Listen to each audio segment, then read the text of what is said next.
गीता में अर्जुन को स्वयं भगवान कह रहे हैं कि उस परमेश्वर की शरण में जा, उसके लिए उन संतों के पास जा जो तत्वदर्शी हो। इसी प्रकार हजरत मोहम्मद को उनका अल्लाह कह रहा है कि कोई और पूर्ण परमात्मा है, उसको पाने के लिए उन तत्वदर्शी संत की तलाश कर। वो प्रभु कौन है, ये जानने के लिए कृपया अवश्य सुनिए जगत गुरु तत्वदर्शी संत रामपाल जी महाराज के अमृत वचन। और कोई हमारे बच्चा ने हमारी साथ आंखों के सामने और काट दे और खा जावे और हमारी पार बसावा नहीं, तो हम क्या करेंगे? हम रोएंगे बैठकर। और वो टक्कर परमात्मा के टकराओगी जाके वो कनाहट, और उसका फिर रिएक्शन होकर और फिर उसका बहुत ज्यादा मार बना करती है। 5 वक्त नमाज गुजारें करें शाम को खूना, और बिना बंदगी बोक बनेंगे रहे जुनम जुना। जैसे आज बकरे को काट खाया, फिर कभी बकरा मनुष्य बनेगा, वही आत्मा वही रूह, और वो बनेगा, वो खाने वाला बनेगा बकरा, वो फिर उसको काट के खाएगा। रहोगे जुनम जुना, अदले बदले देने पड़ेंगे, ये यहाँ का नियम है। और खरदे ही धरे अपला तुना माटी लदे कुमार ढोए कुमार की। आज से हम कितने ही अपनी जान में मैंने, चाहे पैसे वाले हों और चाहे हम किसी प्रकार से अपने आप को सुखी मान रहे हैं, यदि परमात्मा का नाम नहीं लिया तो पशु दुनिया में जाना ही पड़ेगा। इस बात को अपना बेशक से पल्ले का काट लगा लेना। उसके बाद बताते हैं, वेद पुराण शास्त्र पढ़ दे कथा कहें चितला के। वेद पुराण शास्त्र पढ़ते और कथा कहें चितला के। और गीता जी का सार सुनावे मीठी बात बना के। महाभारत रामायण समझा के महिमा कहें उस काल करतार की। रामायण महाभारत गीता जी, चारों वेद पुराण 18 6 शास्त्र, ये काल भगवान तक ही जानकारी देते हैं, निरंजन तक ब्रह्म तक की जानकारी है। और गीता जी में स्वयं कहता है मैं काल हूँ अर्जुन और सबके खाऊंगा। रामायण के अंदर भी भगवान विष्णु अवतार रामचंद्र जी आए, उस काल के दबाव से प्रेरणावश ऐसा कारण बढ़ा दिया कि नारद ने श्राप दे दिया, और नारद के श्रापवश भगवान रामचंद्र यानी विष्णु पूरा जन्म दुख पाकर गए। जिसके बच्चे कहीं, पत्नी कहीं और स्वयं कहीं, वह जिंदगी भर सुखी नहीं हो सकता, चाहे कोई भी क्यों न हो। अगर कोई सुखी होता है तो आप ऐसा अपने ऊपर उदाहरण समझ कर देखना। आप कहीं हो, आपके बच्चों ने आप निकाल दो, आपकी पत्नी को निकाल कर देखो, और उसका ये नहीं मालूम कहाँ आसरा होगा। और गर्भवती, इससे बड़ा दुख इंसान को नहीं हो सकता। अब हम कहाँ समाधान दे देते हैं कि वो तो लीला कर रहे थे। लीला नहीं कर रहे थे, वो नारद जी का दिया हुआ श्राप भोग रहे थे। ये 3 ताप के अंतर्गत आता है। तुम कौन राम का जपते जापम, अर्थात मिटे ना तीनों तापम। इन भगवानों के अपने ही 3 ताप के अंतर्गत किसी ऋषि का रुष्ट हो जाना, उसको श्राप दे देना, वो ये काट उसको खत्म नहीं कर सकते, स्वयं भोगना पड़ता है।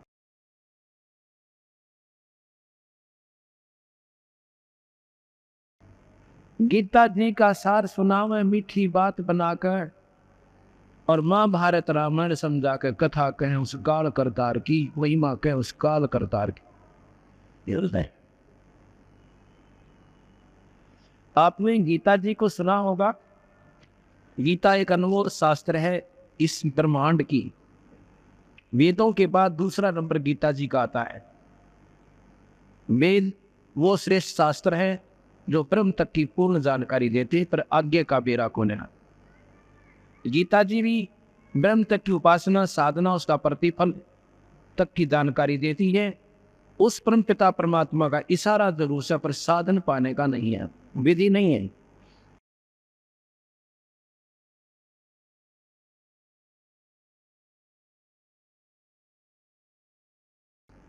आपको इतना जरूर मालूम है कि गीता जी कब लिखी सुनाई गई थी, उसका क्यों क्यों आवश्यकता पड़ी। कहते हैं पांडवों को कौरवों ने राज देने से इनकार कर दिया। अगर इसका मूल सुने ध्यान से, धृतराष्ट्र बड़े थे और पांडव छोटे थे। धृतराष्ट्र अंधा होने के कारण पांडव को राज दे दिया गया था अपने छोटे भाई ताई, जबकि परंपरागत ऐसा है कि बड़ा ही लड़का गद्दी पर बैठता है। लेकिन नेत्रहीन होने के कारण उसने अपने छोटे भैया को दे दिया कि तू राज कर। उसके बाद कौरवों ने, दुर्योधन जब सियाना हो गया, जब कहा कि हमारा राज हमें लौटा दो, ये हमारा अधिकार बनता है, उससे वो मुकर गए, अब नहीं देते। अब कहीं ढूंढना। अब उन्होंने सोचा भी नो नहीं तेनो देखेंगे। दुर्योधन उसको युधिष्ठिर को जुए में राजी कर लिया, जुआ खेलने खातर, और जुआ खिला लिया। जुए में सर्वराज को जीत लिया और द्रौपदी तक को जीत लिया। बताओ, बुद्धिहीन अपनी पत्नी को भी दांव पर लगा दिया। अरुण की हम कथा सुने, अरुण का आचरण देखे। कम से कम राज तो जिताया सो जिताया था, तब तो उठ के आ जानता। अपनी पत्नी भी दुए बुला दी। अब इन इतिहासों को हम पढ़ते हैं, इस पे बताओ कौन आचरण करे। अब उन्होंने जुए में जीत लिया। अब पांडव कहते हमें राज दो। ये क्या बात हुई भाई, जुए में दुनिया आ रहे से, फिर कौन दे उसने वापस। अब देखना इसके मूल को हम कहाँ अपने आप को सेटिस्फाई कर लिया, अपने आप को आधारित कर लिया भाई इन कुछ कौरवों का दोस्त था, पांडवों का कोई ना था। अब दोस्त तो यहाँ आप ही देख लेना किसका था। अब वो नाटकीय में हम कौन देते, हमने जुएम जीत रखा है। जुएम जीती हुई चीज ने कौन दे। आखिर में उनका झगड़ा होने लगा। भगवान कृष्ण ने कहा भाई झगड़ा ना करो दुर्योधन, इनको तू राज दे दे। वो कहने का जी राज नहीं दो, हमने जुएम जीत रखा है। क्यों दे दो राज, कि मैं खाला का घर से, और हमारा तो फंडामेंटल राइट है, तो हमारा जन्म सिद्ध अधिकार है। जब मेरे पिताजी राजगद्दी पर बैठे थे, बैठना चाहिए था। उन्होंने इंसानियत की कि पांडवों को, मेरे चाचा को कुछ दिनों के लिए राज दे दिया, ये तो अधिकारी बन बैठे। अब नहीं दो, अब तो हमने जुए में जीत लिया है। आ गया भाई, देख लो तारी मर्जी है, सिटो भाई भाई से लड़ो मत ना। दूसरी बार फिर जाता है कि दुर्योधन कोई बात ना, गलती हो जाया करे, अरे भाई सन आपस में फैसला कर लो, लड़ाई अच्छी नहीं। फिर भी नहीं माना। तीसरी बार जाकर कहते हैं दुर्योधन तू 5 गांव दे दे, बाकी मैं आप सुलट लूंगा। भाई इनका भी मन राज्य हो जाएगा। ये वैसे तो मान नहीं रहे, इन्होंने भी अभिमान पकड़ लिया, अहंकार मान लिया। तो 5 गांव दे दे और इनको मैं अपने आप बना देना। उसको भी बना कर लिया। फिर कहने लगा भाई देख लो तारी मर्जी, लड़ना अच्छी चीज तो होता नहीं, लड़ाई माड़ी चीजों से, इसमें ना जाने किसका सर्वनाश हो जाए। अगर मान ले दुर्योधन तुम ही हार जाते हो, फिर ये कतई जाएगा आपके हाथों से। कहने लगा दिस जाएगा तो चला जाएगा, पर ऐसे हम देखो ना। चलो भाई पांडवों को भी कहा भाई तुम टांडने दो की बात होगी, उनकी लड़ाई में दरिया है ना मानने जी, अगर ना हम तो जी लेंगे। अच्छा भाई, पर एक ख्यास करना, ना तो मैं हथियार खाऊं है, एक तरफ मेरी सेना होगी एक तरफ मैं होगा, जन साधन से न चाहिए वो ले लेंगे।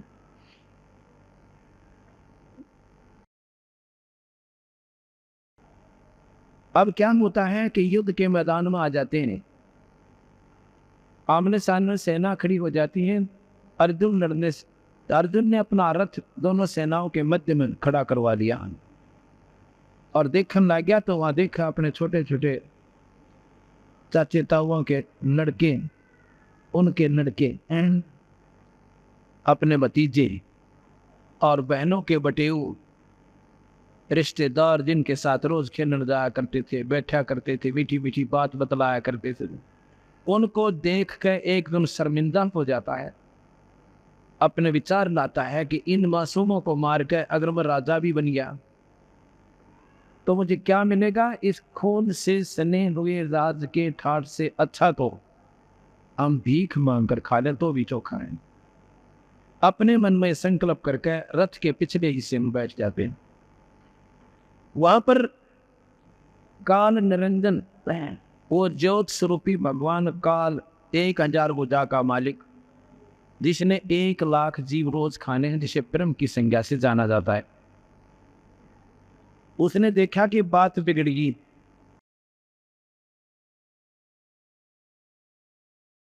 उसने देखा कहानी बिगड़ गई और ईव कृष्ण जी कह देंगे चलो भाई मैं तो पहले ही मना कर रहा था, लड़ाई नहीं करते, लड़ाई अच्छी नहीं होती।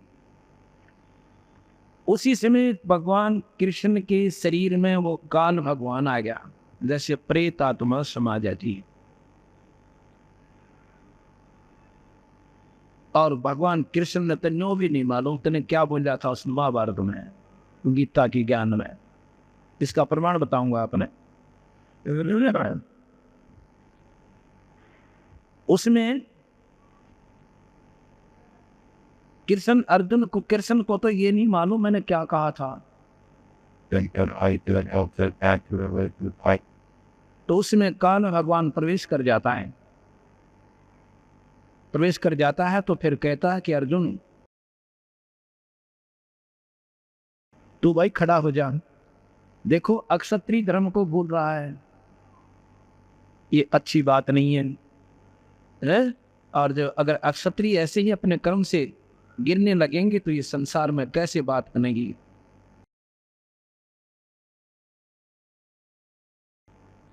दूसरे कहता है कि भाई देख तेरे कोई पाप नहीं लगेगा, ये मैंने सारे मान रखे हैं, तू तो निमित्त निमित्त बनाना है, तुझे कोई पाप नहीं है।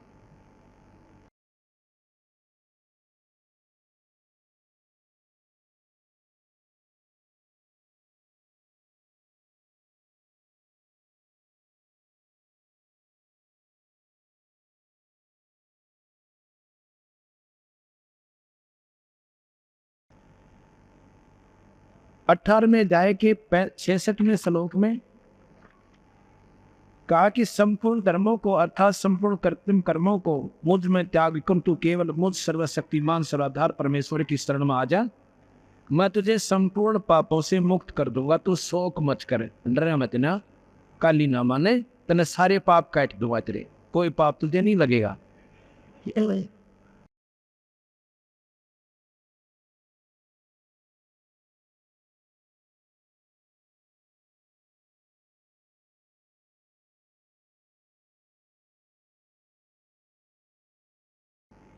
महाभारत शुरू हो जाता है।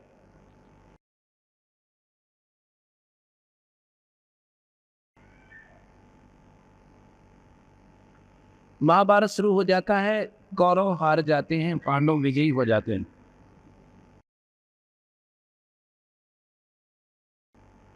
उसके बाद युधिष्ठिर को राजगद्दी पर बैठाना चाहते हैं, युधिष्ठिर राजगद्दी पर बैठने से मना कर देता है, कहता है क्यों नहीं बैठ रही। और कृष्ण जी कहते क्यों नहीं बैठते गद्दी पर, कि मैं कल सुबह सुबह और गंगा पे स्नान करने गया था, अपने, तो वहां देखा था मेरे कुल की औरतें, दुर्योधन और की रानियां, 101 भाइयों की पत्नियां और उनके मासूम बच्चे वहां पर रो रहे थे और बिलक रहे थे। उनकी जो कराहट थी रोने की, अब मेरे हृदय से उतर नहीं रही। ऐसे ऐसे करोड़ों बहन और भाई, ना जाने कितने मासूम बच्चे, उनकी पत्नियां करलाट माच रहा होगा जो युद्ध में मारे गए। उनकी बददुआ सारी मुझे लगेगी अगर मैं राजगद्दी पर बैठ जाए। मैं इस राधना कभी नहीं करूं। कृष्ण जी ने बहुत समझाया। आखिर मैंने बोला भाई एक काम करो, देखो राजा लोग ऐसे ही करते आए, एक यज्ञ करो, यज्ञ करने से तुम्हें पाप नहीं लगेंगे जो युद्ध में किए थे। एक एक साधारण यज्ञ करवाई, युधिष्ठिर गद्दी पर बैठ गया। कुछ दिनों के बाद क्या हुआ, युधिष्ठिर जी को बहुत बुरे बुरे स्वप्न आने शुरू हुए।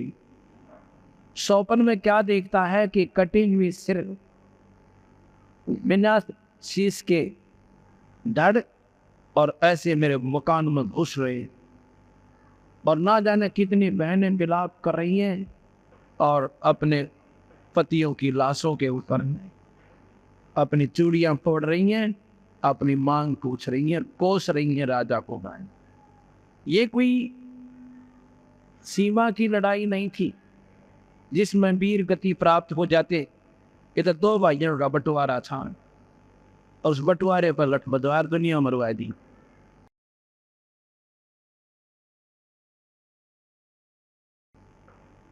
उसको 3 दिन हो गए रात को बैठकर काट रहा है।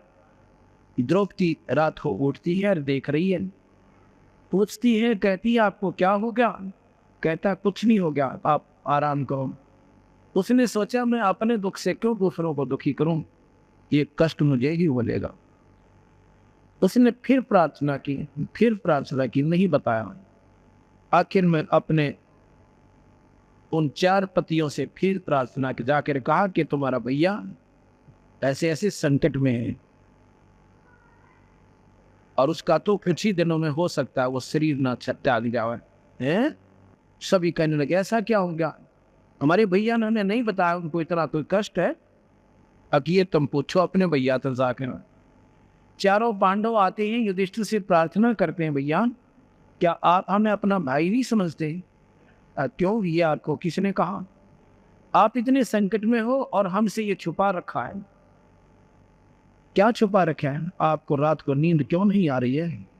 आपके ऊपर क्या आपत्ति है? कोई राजकीय संकट है, कोई राजनीतिक मामला है तो हमें बताइए, हम साथ हैं आपके।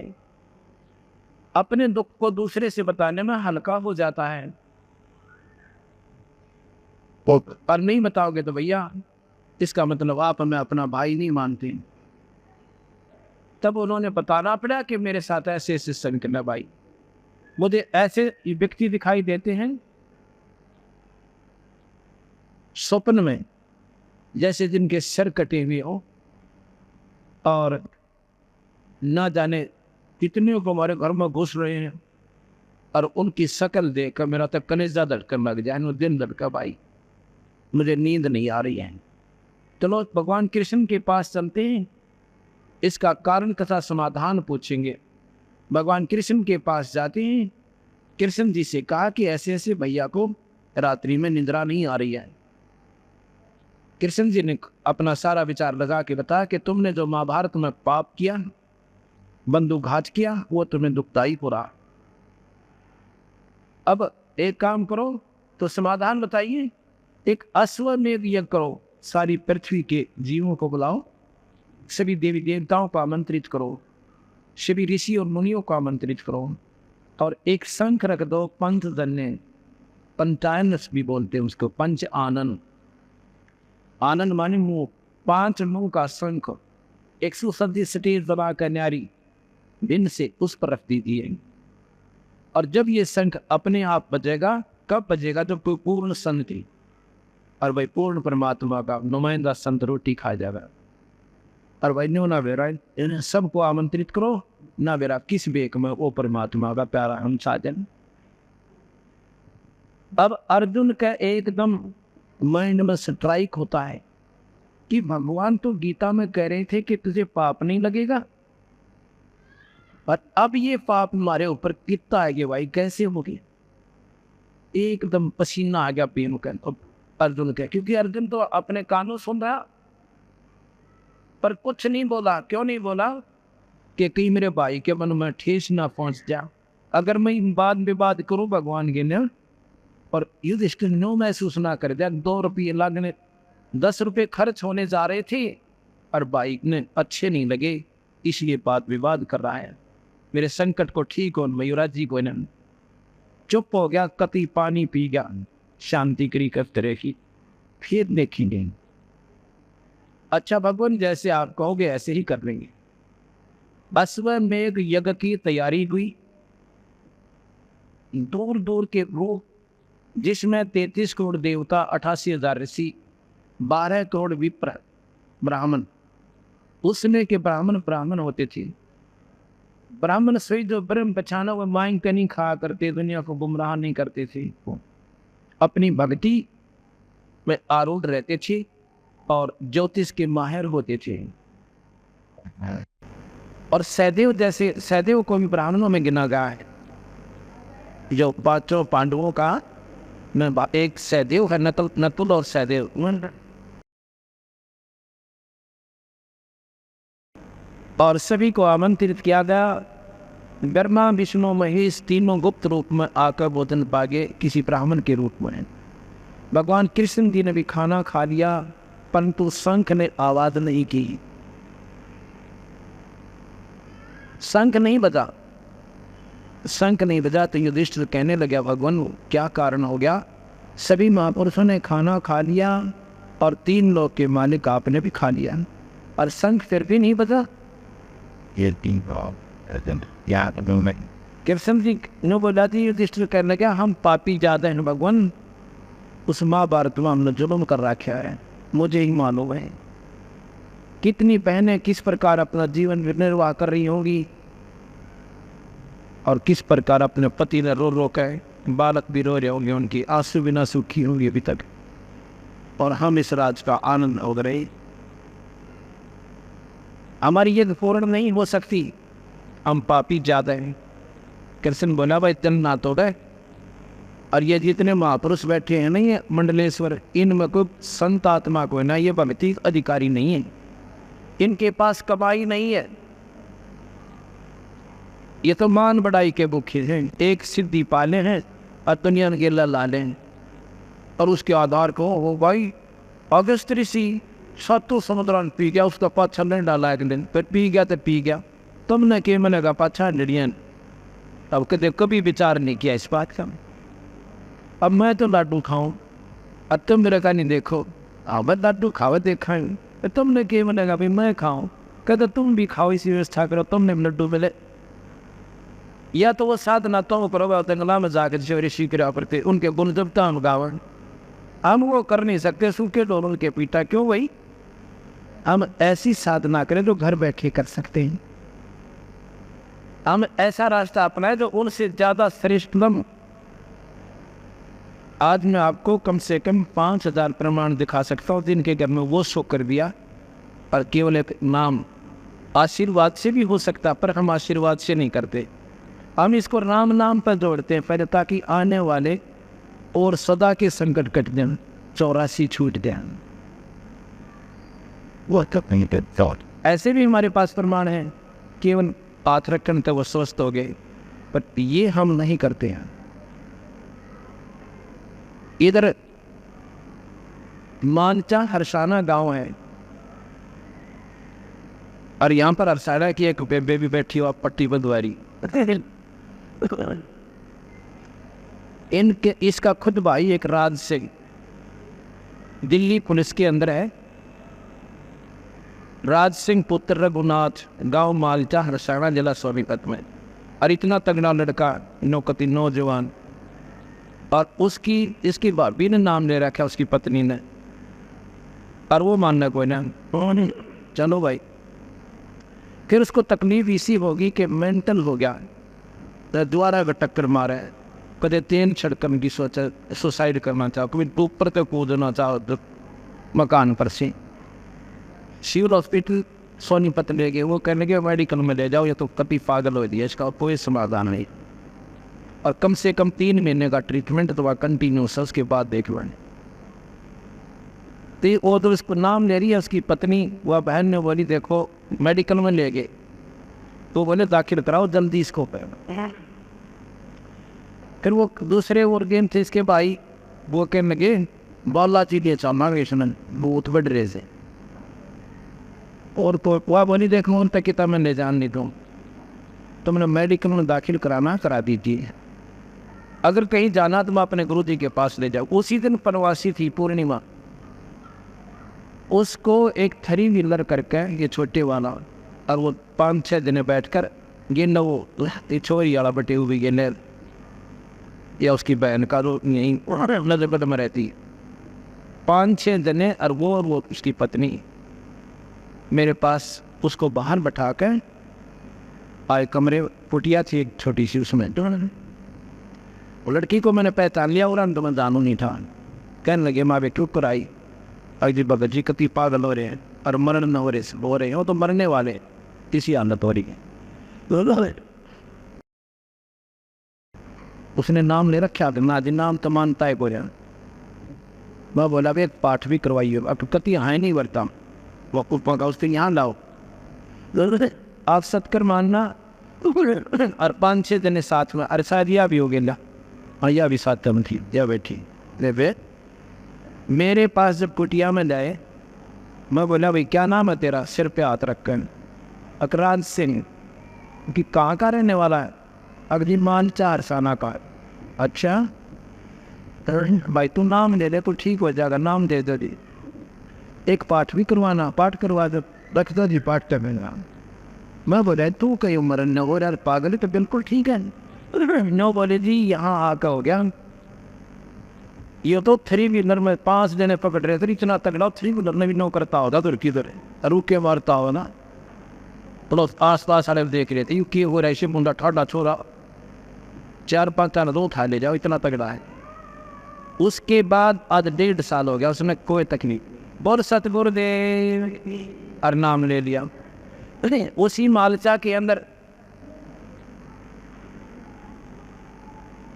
एक बहन है, उसका नाम तो मैं भूल गया, सतपाल के करते हैं, सतपाल के पिताजी यहाँ के नाम से है, सुनता नहीं, बताइए कोर्डिंग के नाम है, सतपाल के पिताजी का सरदारे, आया छोरी उड़ेगी, सतपाल पुत्र सरदारे। और सतपाल की पत्नी उस लड़की का नाम है, वो मेरे मन से उतर गया, उसको 34 वर्ष से दमे की बीमारी थी, 40 साल की आयु है उसकी, 40-42 की। जो बोली जी मेरे घर वालों ने मेरी शादी करने से भी मना कर दिया था कि भाई इस लड़की ने कौन उठेगा, इस पर 10 कदम तक चला नहीं जाता।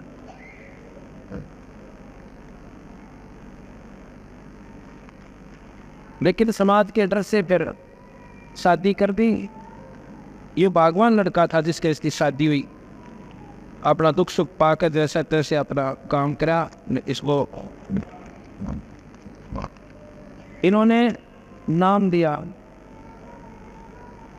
99 जनवरी में नाम दिया था। उसके बाद इसका कोई तकलीफ नहीं से, ऑल इंडिया भी फेल हो गया। तो मैं कहा है बोल सतगुरुदेव, ये है ये बहन, और ये इसकी लड़की 7 वर्ष की है। इसको जन्म से दमा था, इस लड़की को 7 वर्ष की लड़की है, इसको जन्म से दमा था। और कहती थी सारे मजाक करा करते, आपने जैसी सांस ली एक और पैदा कर दी। इसकी चुक्कर उम्र पूरी हो गई, अभी तो 7 जन्म से हो गया। आ गया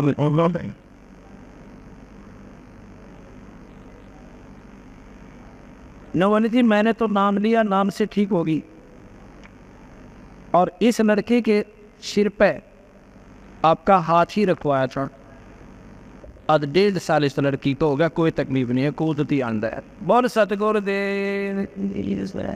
तो ये पूर्ण परमात्मा हमारे बंदी छोड़ कबीर भगवान है, ये उनकी शक्ति काम करे भाई। हम तो उसके उस बंदी छोड़ के कूदते हैं और जगह जगह जाकर उनकी महिमा गा रहे। जिसके समझ में आ गई उसका बेड़ा पार से। और जो इष्टवादी था बेचारा तो 84 4 से।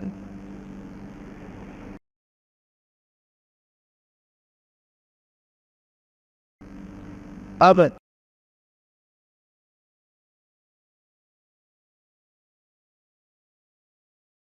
युधिष्ठिर ने कहा कि भगवान, क्या इतने महापुरुष बैठे हुए और इनमें कोई करने वाला संत नहीं है अकना? ये तो मान बड़ा ऐसा हो सिद्धियां ने के ऊपर जीवरी। आपने सुना होगा कि भगवान कृष्ण ने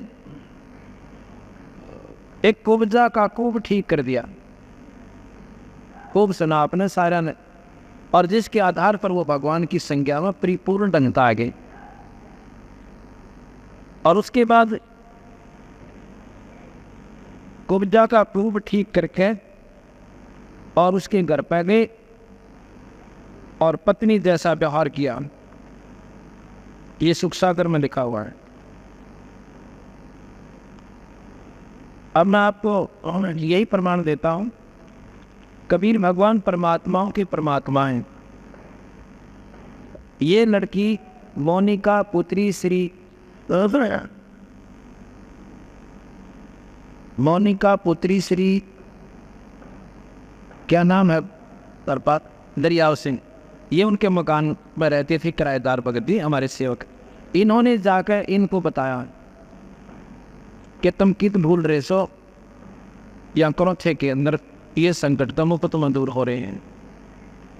इस लड़की को मोनिका पुत्री श्री दरियाव सिंह लाइट के रहने वाले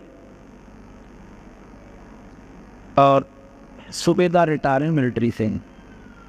ये लड़की 10वीं में पढ़ रही है, अब शायद +1 में होगी हो। बैठ जाओ। इसको ये जब 7-8 वर्ष की थी उसमें इसकी कमर में जैसे हाथ से साने काट ये कुटी करते हैं ना, हाथ से घुमा कर काटा करते, गंडासा बोलना इसमें, उसकी बच्ची थी, खेल रही थी, वो ऐसे स्पीड से चल जाता है, इसके कमर में लाग गया। बताओ, हड्डी में फ्रैक्चर हो गया और वो थोड़ा बहुत ठीक हुआ। इतने में भागती भागती गिर गई ऊपर, गऊ ने दोनों पैर टेक दिए। इसको क्या हो गया,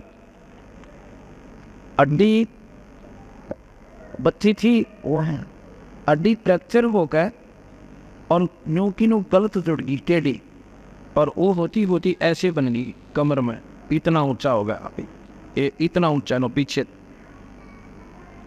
और वो हड्डी बढ़ के नस होती है बीच में, एक बहुत बारीक नसें होती हैं। वो नसें इतनी नाजुक होती हैं, अगर उनका ऑपरेशन करते हुए एक भी कट जा, पैरालिसिस हो जाता, अधरंग बन जाता है। और पीड़ा उस लड़की को इतनी ऐसा है, गर्दन सूजी रहे और कमर ऐसे टेढ़ी नो झुकी हुई, न्यारा टूब दिखा इतना ऊंचा। उन्होंने अब देख लो, अब वो 16 साल की होगी, 7-8 वर्ष उन्होंने कैसे इस लड़की को रोका। सभी डॉक्टरों से दिखा कि इसका इलाज ऑपरेशन है। ऑपरेशन में 99% अधरंग के चांसेस हैं, 99%, 1% हम कह सकते हैं बचे तो बचा, नहीं बचा नहीं बच सकती। मतलब ये था 100 की 100 अब पैरालिसिस। अब इन्होंने हरपाल भगत है, ये वहाँ सेवा में रहते थे, उनके कमरे पर रहने लगे, किराए पर रहते थे।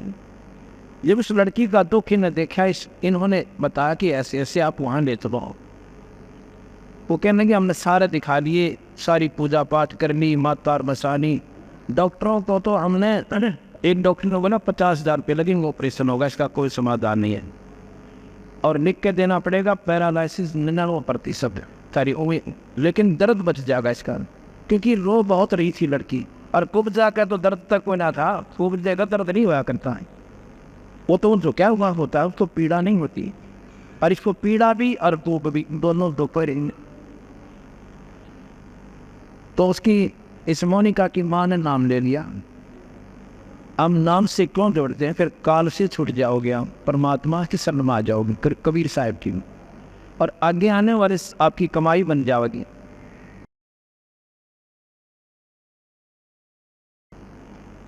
एक महीना पूर्व उसकी माँ ने नाम ले दिया। पिछले वर्ष सितंबर इन्हीं दिनों में मेरे ख्याल में 14 से 18 5 दिन का समागम था, और उससे 2-3 दिन पहले पूर्णिमा थी। उस पूर्णिमा पर उस लड़की को भी नाम दिला दिया जिसको तकलीफ थी। मैंने नाम की सलाह देता हूँ सभी को, परमात्मा जो चाहे सो कर दे। नाम सब दुखों का दूर करने की दवाई होती है, और मोक्ष भी नाम से ही मिलेगा, मुक्ति भी नाम से ही होती है, अगर पूरे संसार पूरे परमात्मा का नाम ले जाओ।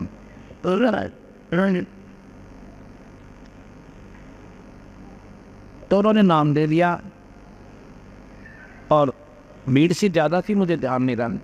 फिर हम सत्संग कर रहे थे, 2-3 दिन के बाद वो लड़की रो रही, उसकी माँ रो रही, उसकी नानी रोए, एक उसकी बहन उससे बड़ी 2 साल बड़ी, वो भी रो रही हूँ। तो मैं बोला अभी क्या बात हो गया आपको, की बात से सच्ची बताओ क्या तकलीफ है? ऐसे एक धर्मशाला, वहाँ धर्मशाला में सत्संग करे, रोहतक रैया वाली धर्मशाला, काठमंडी रोहतक में। अभी वही किया था हमने 3 तारीख से 9 तारीख तक, सितंबर में ही, साल भर के बाद। उन्होंने बताया कि ये लड़की है जी, और इसको इतना दर्द हो रहा है, हम भी रोते हैं रात में बैठ के, लड़की भी घूम घूम कर समय काटती है।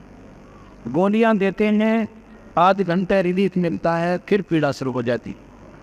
और आज डॉक्टरों ने कह दिया इसके बाद इससे सटराव दवाई हम देंगे भी नहीं, और ये भी निष्क्रिय हो रही, अब दर्द इसका रुक नहीं रहा। अब ये गोलियां काम नहीं करेंगी इस पे। अब बताओ के सारा उन माता पिता ने ऑपरेशन कराएं तो अधरंग मारे, अधरंग मारी भी लड़की ने कौन उठे? पार से बारा दुख से विचार करे तो इंसान, पर हम डीठ हो लिए, हम इतना अपने तो हो जाता लागे, दूसरे के नहीं लागती। अब उस परिवार ने कोई सथा नहीं दिखा था।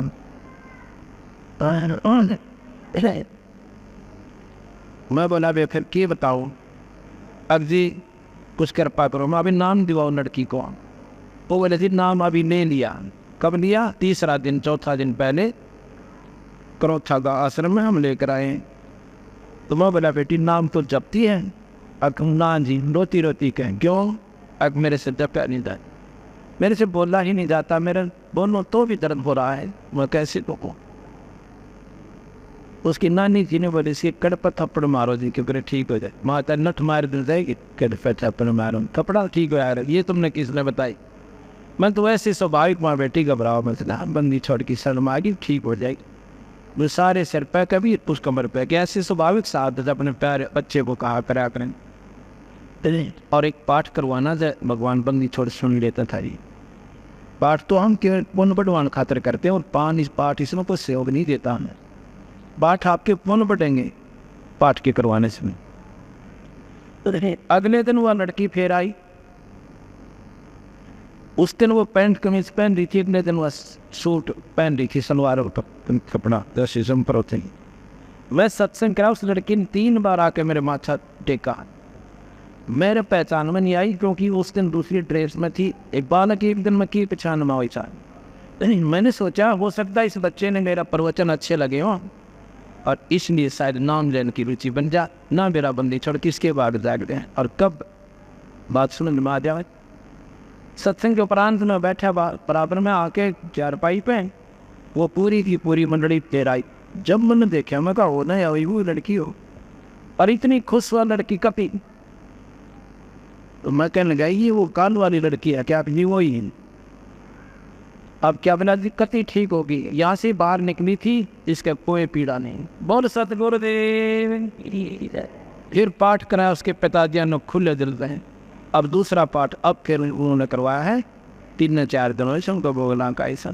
उसके बाद वह लड़की कति स्वस्थ है, कोई दवाई नहीं, कोई बूटी। नोटबंदी छोड़ कबीर साहब, ऐसी एक लड़की पूना के अंदर है, पर कितने गुण गाओ गिनती है कोई ना इस परमात्मा में। ये तो फ्री ऑफ कॉस्ट, ये तो हमारा उद्देश्य भी नहीं, ये तो अपने आप मालिक सारा दे देता है ताकि ये कांत छूट के और इस पर पूर्ण परमात्मा की सदवा जाए।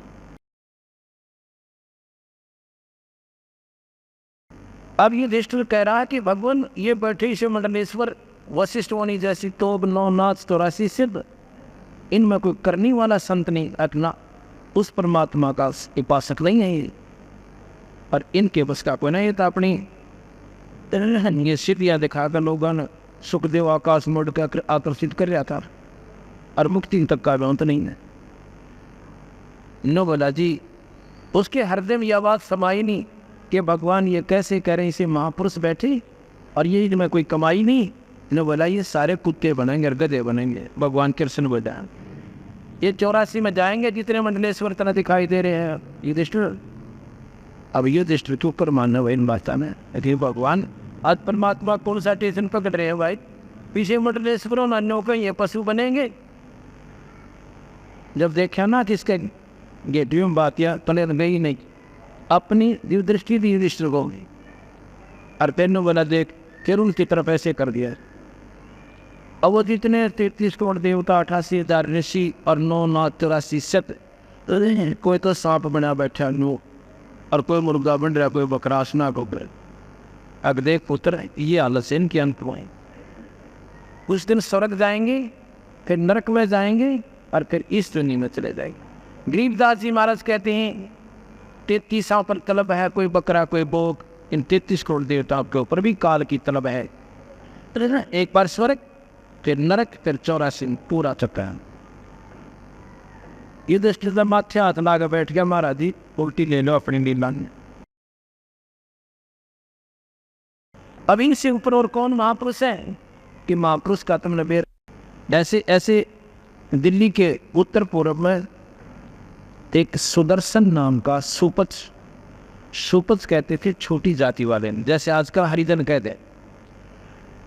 और भंगी वाल्मीकि जाति में, वाल्मीकि ये वो वाल्मीकि नहीं जिसने रामायण लिखी थी, वाल्मीकि जाति उसके बाद शुरू होती है।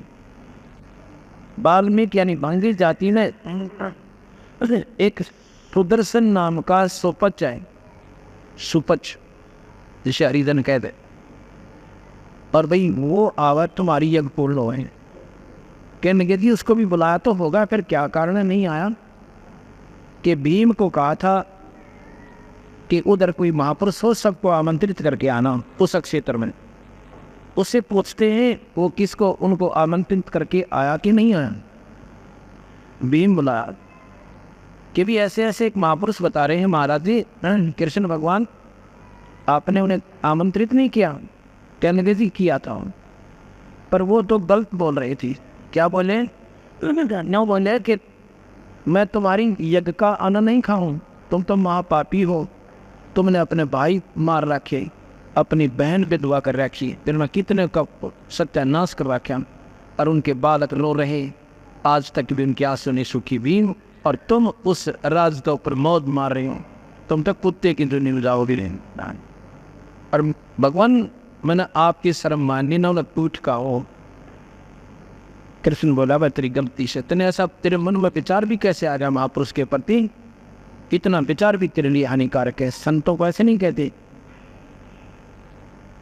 तो जी क्या करूं कि चलो मेरे साथ।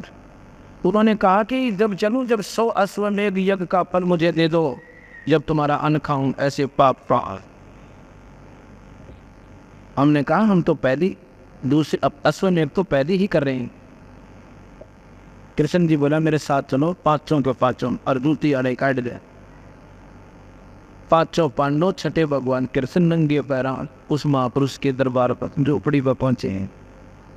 उसमें कबीर साहब वो पूर्ण परमात्मा सतपुरुष गरवा में नाम से द्वापर में आए थे, और उसमें इस महापुरुष ने केवल ये बात पकड़ी थी कबीर भगवान की है, और बाकी ने वेदान सर पर दरे ले गए। ओ फलाने वेद में नूर फराख्या, उसमें नूर फराख्या। लिख तो रखा पर वो सौदा की लिख रखा नहीं देखा करे तो है। ब्रह्म तक की जानकारी है इसमें। ओम मंत्र उसका मूल है। ओंकार है वेद को मूला, ओंकार में सब जग बोलिया। इस ओम मंत्र मूल दे हो। ओम आनंदी लहर है रंग भोरी हो।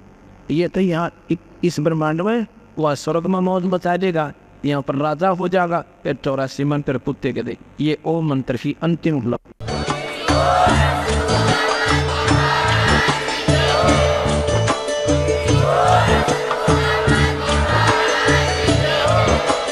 आप सुन रहे थे जगत गुरु तत्वदर्शी संत रामपाल जी महाराज जी के मंगल प्रवचन। अधिक जानकारी के लिए विजिट कीजिए हमारी वेबसाइट www.jagatgururampalji.org। संत रामपाल जी महाराज जी के शुभ आशीर्वाद से पूरे विश्व भर में 500 से भी ज्यादा नाम दीक्षा केंद्र हैं, जिन पर संत रामपाल जी महाराज जी द्वारा ऑनलाइन निशुल्क नाम दीक्षा दी जा रही है। अपने नजदीकी नाम दीक्षा केंद्र का पता करने के लिए संपर्क करें 8222880541।